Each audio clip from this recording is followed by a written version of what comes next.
We divide indoor air quality pollutants into three separate categories: particulates, microbes, and gases. Particulates are what most consumers think of when they first think of indoor air quality. Dust is a catch-all term for solid particles in the air less than 500 microns in size. The composition changes by season and geographically.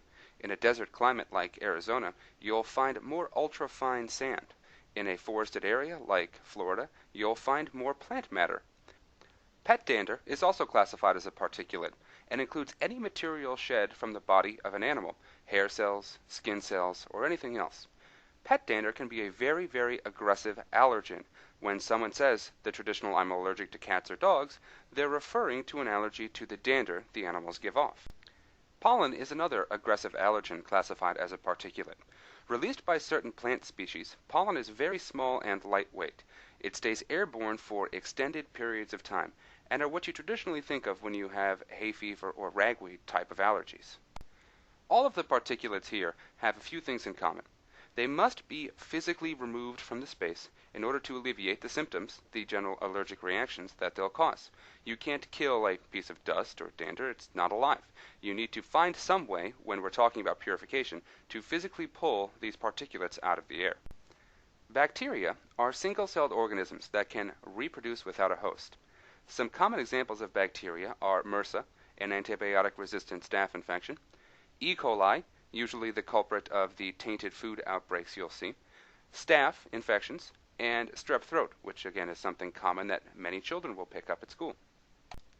Compared to bacteria, viruses are a minimal structure of genetic material and protein, and are so small they can only be seen with an electron microscope.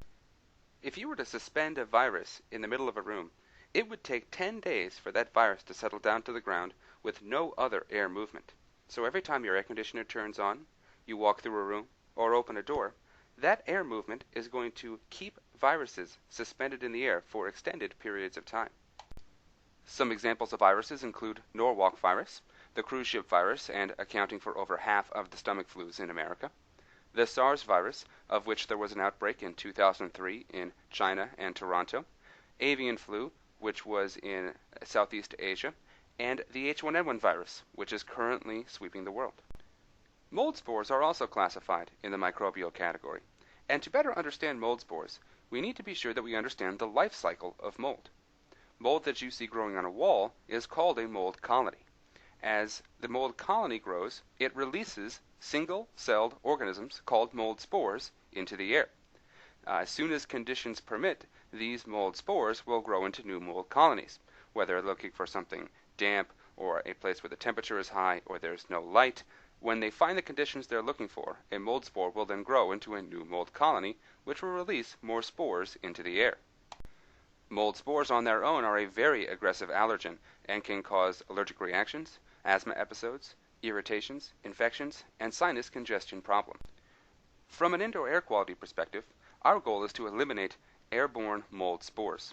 If you start with a clean space and can eliminate the airborne mold spores, you have the best chance of minimizing mold colony growth within the building in question.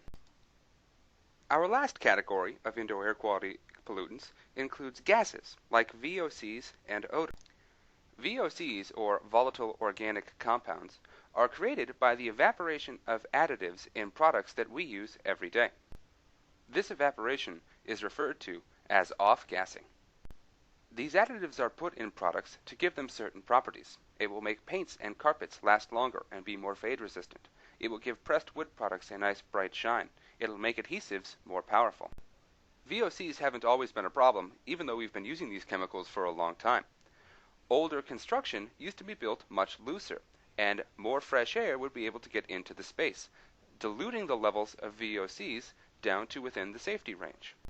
However, as we've built buildings tighter, limiting the amount of airflow from the outside to increase energy efficiency, we've begun to lock pollutants in to our buildings.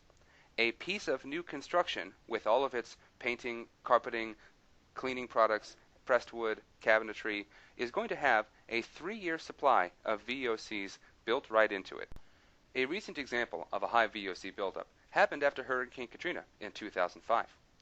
FEMA built a large number of trailers very quickly to bring them down to house victims who had lost their house in the hurricane. They were made with a number of cheap materials, and those materials had a high amount of formaldehydes and other VOCs off-gassing from them. Because the trailers were made with inadequate ventilation, these very quickly built up to levels that made them unlivable. Currently today, some contractors use RGF equipment to restore these trailers back to usable form. Odors are also classified as a gaseous indoor air quality pollutant. And when we're talking about odors, the important point to get across is that all odors are classified together, whether we like them or not. It doesn't matter if it's perfumes, scented candles, and incense, or wet dog, old fish, and what you cooked for dinner last night. Our goal is to eliminate all of the odors in the air, leaving just the clean air behind, not to make a room smell like strawberries. Many problems in the gaseous category are easy to identify. If you have odors, we're all equipped with a pretty sensitive odor meter to detect them. However, something like VOCs may not necessarily be noticeable by smell alone. You'll want to look for the telltale signs: a large renovation project, new cabinets, carpets, paints, or any kind of new construction are prime targets for a VOC problem waiting to happen. Identifying your pollutant is the first step towards finding the right kind of purification equipment. Are you dealing with allergy issues? Someone who maybe has an allergy to dust, dander, or pollen?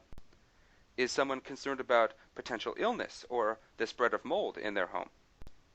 Or is there a potential VOC or odor source already in the building? By identifying and focusing on a couple of different categories of air quality pollutants, you're better able to select purification equipment that will get the job done the first time around.